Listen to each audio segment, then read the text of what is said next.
Well, welcome back to Max Car Models. For those who've been following my channel for the last few weeks or months, you know I've probably been making the Shelby Cobra 427 SC from Monogram.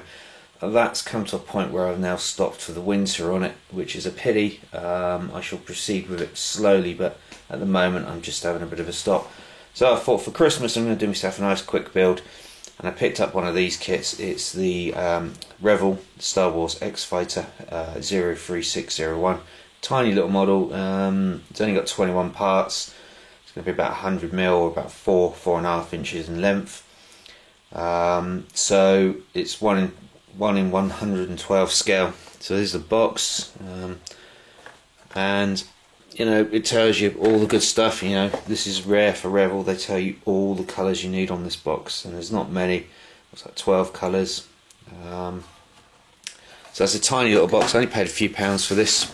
Didn't pay a huge amount. And here we have the instructions. Nice and simple, nice and clear. I think this has been predominantly aimed at a younger modeler.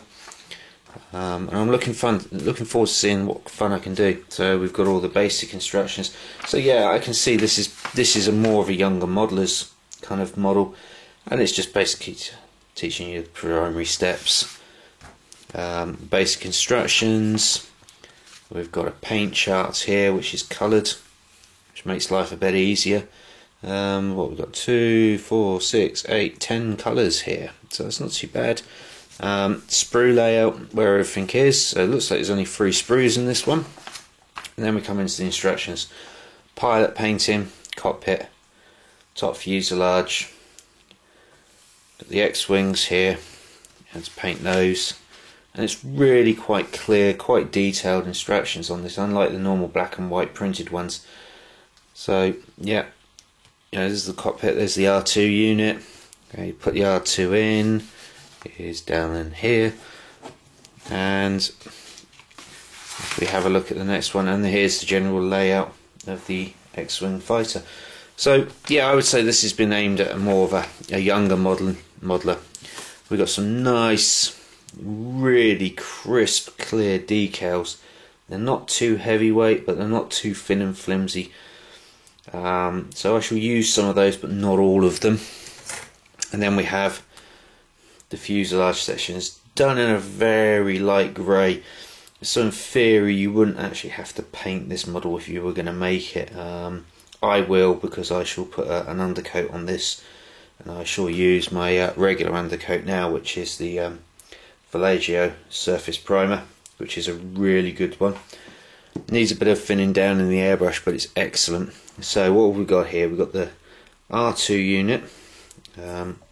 Let's put a bit of light on this. The pilot, bottom fuselage, top fuselage, 3 engines, the laser cannons. I'll probably get told lynched by the Star Trek aficionados for calling them that. And then we have the X-wing components, back of the fuselage, the cockpit, another engine, and some engine details there, and just one piece of sprue. 2 pieces. Now there is a bit of a difference between this and the normal. What the instructions say is that it's going to be a flip lid. However, it's quite clear that that bit there by my thumb, which allows it to go up and down and flip, isn't there on the model.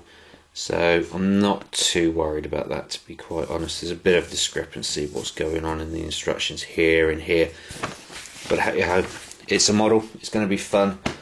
Going to build it over the next 3 weeks during Christmas, just to have a bit of fun, play around with weathering techniques, panel lining, and just generally chilling out with it. Well, thanks for watching. Have a good Christmas. Come back soon. Bye bye.